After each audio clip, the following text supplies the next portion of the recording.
नमस्कार बच्चों। तो आज का पाठ है अल्फ्रेड का पश्चाताप, पाठ 12। यहाँ पे कुछ महान वैज्ञानिकों के चित्र हैं। माइकल फैराडे, सत्येंद्रनाथ बोस, जगदीश चंद्र बसु आदि। बच्चों, नोबेल पुरस्कार की शुरुआत किसने की तथा ये पुरस्कार किन्हें दिए जाते हैं? बच्चों, क्या कभी आपसे ऐसी भूल हुई है जिसका आपको पश्चाताप हुआ हो? तो जी हाँ, आज का हम पाठ पढ़ेंगे 12। आज हम ऐसे वैज्ञानिक की कहानी पढ़ेंगे जिसमें नोबेल के आविष्कार और पुरस्कार की अनोखी कहानी है, जिसने उनके पूरे जीवन को बदल डाला। इस पाठ का मूल्य है वैज्ञानिक दृष्टिकोण, जन कल्याण की भावना, दृढ़ निश्चय, लक्ष्य निर्धारण, जिज्ञासु प्रवृत्ति। तो पाठ का सारांश। कभी कभी जिंदगी में किसी से ऐसी भूल हो जाती है जो उसके पूरे जीवन को ही बदल देती है। इस पाठ में अल्फ्रेड नोबेल नाम के वैज्ञानिक के पश्चाताप और नोबेल पुरस्कार की शुरुआत की अद्भुत कहानी है। अल्फ्रेड अपने पिता के कारखाने में विस्फोटक पदार्थों का अध्ययन करते थे। इन्होंने डायनामाइट नामक विस्फोटक का आविष्कार किया, जिसका उपयोग चट्टानें तोड़ने और खनन के बहुत काम आया।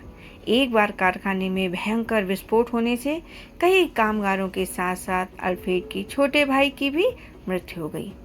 वे विस्फोटक द्रव्यों को भस्म करने के उपाय सोचते रहे, लेकिन कभी न भूल पाए कि भाई और कामगारों की मृत्यु के जिम्मेदार वही हैं। उनकी मृत्यु से पूर्व उन्होंने $90 लाख की अर्जित राशि से एक ट्रस्ट बना दिया, जिसमें किसी क्षेत्र में विशेष कार्य करने वालों को पुरस्कार दिया जाता है। 1901 में पहला नोबेल पुरस्कार प्रदान किया गया, जो आज तक दिया जा रहा है। कहा जाता है कि आवश्यकता आविष्कार की जननी होती है, पर इस पाठ में आविष्कार और पुरस्कार की एक अनोखी कहानी है। आइए पढ़ते हैं। अल्फ्रेड नोबेल का नाम भला किसने नहीं सुना? हाँ, वही अल्फ्रेड जिन्होंने अपने जीवन भर की कमाई को विश्व पुरस्कार में लगा दिया। हर वर्ष जब विश्व के अनेक क्षेत्रों में लोक कल्याण के विशेष कार्य करने वालों लोगों को नोबेल पुरस्कार प्रदान किए जाते हैं, हम उनका स्मरण करते हैं। स्मरण मतलब हम उन्हें याद करते हैं। अल्फ्रेड का जन्म बाल्टिक सागर के तट पर बसे नगर स्टॉकहोम में हुआ। तो अल्फ्रेड का जन्म कहाँ हुआ बच्चों? इनका जन्म बाल्टिक सागर के तट पर बसे नगर स्टॉकहोम में हुआ। वह बचपन से ही बहुत प्रतिभाशाली थे। वे बचपन से कैसे थे? बहुत ही प्रतिभाशाली थे।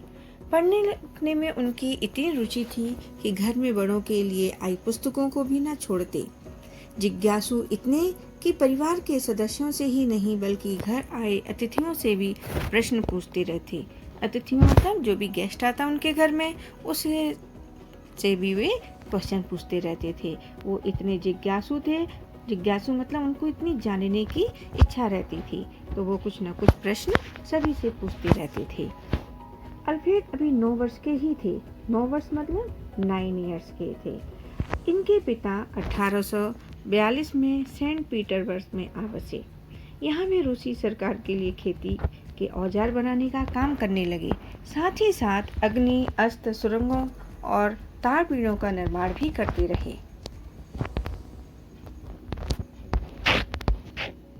अल्फ्रेड को 1850 में उच्च शिक्षा के लिए अमेरिका भेज दिया गया, किंतु वे 1 वर्ष में ही लौट आए। रूस से स्वीडन लौट आने पर अपने पिता के लगाए कारखाने में विस्फोटक पदार्थों का अध्ययन करने लगे। इन्होंने डायनामाइट नामक विस्फोटक का आविष्कार किया, जिसका उपयोग चट्टानें तोड़ने और खनन के बहुत काम आया। इसी डायनामाइट से बंदूक आदि की गोलियां भी बनी होती हैं। एक बार उस कारखाने में भयंकर विस्फोट हो गया। पूरा का पूरा कारखाना नष्ट हो गया। इस दुर्घटना में कई कामगारों के साथ साथ अल्फ्रेड के छोटे भाई की भी मृत्यु हो गई। बहुत दुखी होने पर भी अल्फ्रेड विस्फोटक द्रव्यों को भस्म करने के उपायों की खोज में लगे रहे। इसी दौरान 1867 में उन्होंने धूम रहित बारूद, जिसमें आगे चलकर कार्बाइड का रूप ले लिया, आविष्कार किया। इन दोनों का उद्योग और युद्ध में बहुत उपयोग किया गया। अल्फ्रेड नोबेल अपने भाई से बहुत प्यार करते थे। भाई की मृत्यु ने उन्हें पूरी तरह से हिलाकर रख दिया। वे अपने जीवन को व्यर्थ समझने लगे। इस दुर्घटना के प्रभाव से वे लगभग पागल जैसे हो गए। धीरे धीरे उन्होंने अपने को संभाला, परंतु वे यह कभी ना भूल पाए कि कामगारों और भाई की मृत्यु के जिम्मेदार वही हैं। एक दिन अल्फ्रेड अपने मित्र को अपना दुख बताते हुए बोले, सारा दोष मेरा है। मैं विध्वंस करने वाले विस्फोटक बनाने की जगह किसी रोग से बचाने वाले जीवन रक्षक साधन का आविष्कार करता तो मेरे भाई के साथ साथ अनेक निर्दोष कामगारों की मृत्यु न होती। मैं दोषी हूँ, मैंने ही इन सबको मृत्यु की ओर ढकेला। मैं इतना अशांत हूँ कि एक क्षण भी अकेला नहीं बैठ सकता। मित्र ने समझाया, यह एक दुर्घटना मात्र थी। तुमने जानबूझकर तो किसी को नहीं मारा, तुम्हारा कोई दोष नहीं। तुम इस बात को भुलाकर आगे बढ़ो, अपना मनपसंद काम हाथ में ले लो, जिससे लोगों का भला हो। अल्फ्रेड ने जीवन भर विवाह नहीं किया। अपना पूरा जीवन उन्होंने अकेले ही बिताया। आविष्कारों के उपयोग और रूस में स्थित बाकू के तैल क्षेत्रों में धन लगाकर उन्होंने 90 लाख डॉलर की राशि अर्जित कर ली थी। अल्फ्रेड ने सोचा कि क्यों ना यह धन किसी शांतिदायक क्षेत्र में लगा दूं, जिससे मेरे मन को भी शांति मिले। बस फिर क्या था, अपनी मृत्यु से कुछ वर्ष पूर्व उन्होंने पूरी की पूरी राशि से एक ट्रस्ट बना दिया। इसके द्वारा प्रतिवर्ष भौतिक, रसायन, शरीर क्रिया विज्ञान, चिकित्सा, साहित्य और विश्व शांति के क्षेत्रों में सर्वश्रेष्ठ काम करने वालों को पुरस्कार दिया जाता है। ये सभी क्षेत्र मानव हित के हैं और ये पुरस्कार अल्फ्रेड नोबेल के नाम पर नोबेल पुरस्कार कहलाए। 1901 में पहला नोबेल पुरस्कार प्रदान किया गया, जो आज तक दिया जा रहा है। यह है एक वैज्ञानिक के पश्चाताप की कहानी और यही है जन्मदात्री सुप्रसिद्ध नोबेल पुरस्कार की।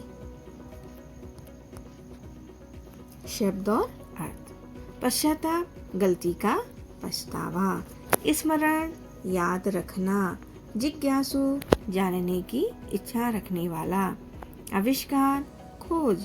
कामगार, काम करने वाले। व्यर्थ, बेकार। विध्वंस, विनाश। अर्जित, प्राप्त करना। प्रश्नों के उत्तर। अल्फ्रेड का जन्म कहाँ हुआ था? अल्फ्रेड का जन्म बाल्टिक सागर के तट पर बसे नगर स्टॉकहोम में हुआ। अल्फ्रेड ने किसका आविष्कार किया?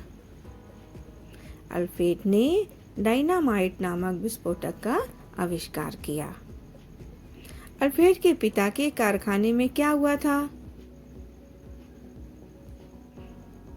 अल्फ्रेड के पिता के कारखाने में भयंकर विस्फोटक हो गया था।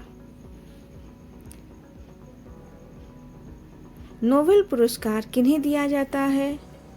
नोबेल पुरस्कार भौतिकी, रसायन, शरीर क्रिया विज्ञान, चिकित्सा, साहित्य और विश्व शांति के क्षेत्र में सर्वश्रेष्ठ कार्य करने वालों को दिया जाता है।